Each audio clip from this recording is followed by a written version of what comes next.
Good Morning Business, la pépite. Il est 6h17, c'est l'heure d'Annalisa Capellini de sa pépite. Zoro est arrivé. Oui, c'est ça.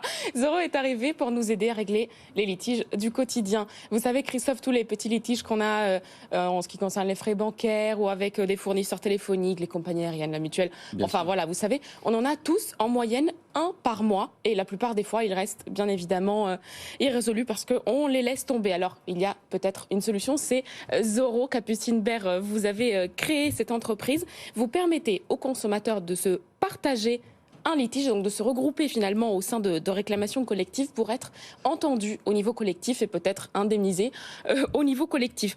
Est-ce qu'on peut dire que c'est une alternative amiable à l'action collective ?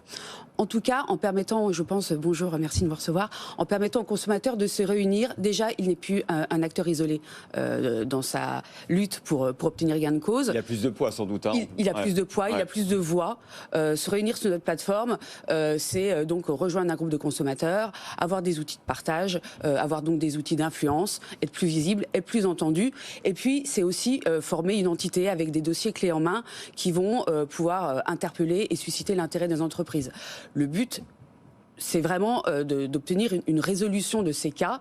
On n'entre pas en guerre, on n'est pas là pour faire de la gronde et surtout, on n'est pas des sites d'avis. Nous, le but, c'est d'obtenir une résolution. Donc, en fait, on crée un pont entre les consommateurs. Et d'ailleurs, ce qui est intéressant, c'est que vous faites payer les entreprises parce que c'est tout leur intérêt, justement, de gérer ces différends, ces désaccords, de manière un peu informelle, non judiciaire. Et du coup, ça coûte 50 € par mois pour les entreprises qui font appel à vos services parce que l'idée, c'est d'améliorer aussi l'image de l'entreprise qui s'arrange à l'amiable avec ses clients mécontents. Complètement. On sait qu'aujourd'hui, la RSE, l'image, l'irréputation des entreprises est au cœur de toutes les considérations.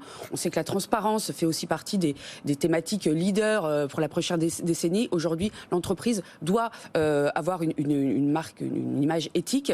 Donc, on la pousse à venir parler d'abord parce qu'en fait, on estime qu'aujourd'hui, souvent, le dialogue est rompu.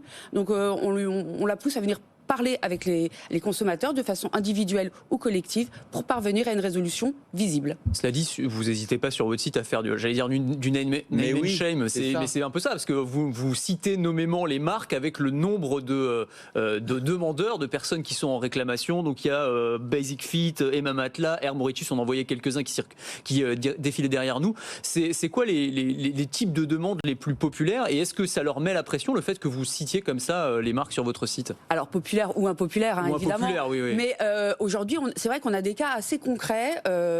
Vous parliez d'Air Mauritius, c'est quand même des familles qui sont restées pendant 3 jours sur le tarmac sans obtenir ni indemnisation ni gain de cause. On sait que pas mal de choses ont échoué pour qu'ils obtiennent gain de cause. Et nous, on commence parfois à avoir un discours et un dialogue avec ces entreprises parce qu'on leur propose justement de gérer cette cellule de crise. Et en venant interagir avec les consommateurs, elles pourront gagner en éthique, en fait, en image. Annalisa. Et Capucine, côté consommateur, c'est simple, c'est intuitif et combien ça coûte surtout pour nous ? Alors pour les consommateurs, c'est gratuit. Nous, notre but quand même, c'est on a quand même une vocation sociale et je dirais engagée chez Zoro. Notre but, c'est quand même de lisser la fracture juridique et de permettre à des gens qui n'ont pas gain de cause d'obtenir justice. Voilà. Donc c'est gratuit pour les consommateurs, c'est payant pour les entreprises.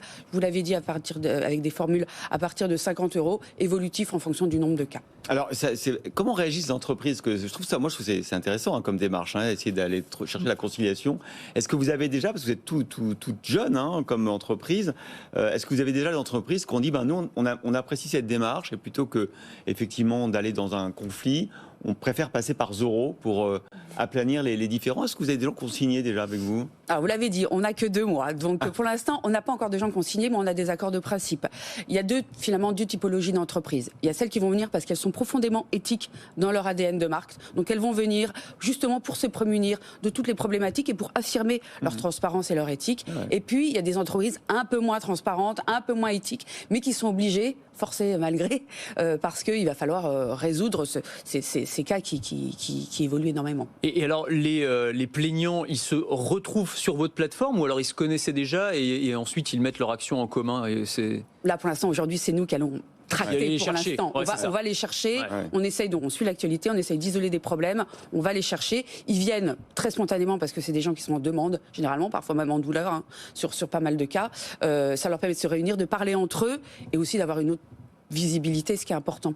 Merci beaucoup Capucine Bert, PDG de Zoro. On vous souhaite longue vie. Effectivement, c'est intéressant ce genre de démarche, Annalisa. Effectivement, on change un peu, on inverse un peu la donne.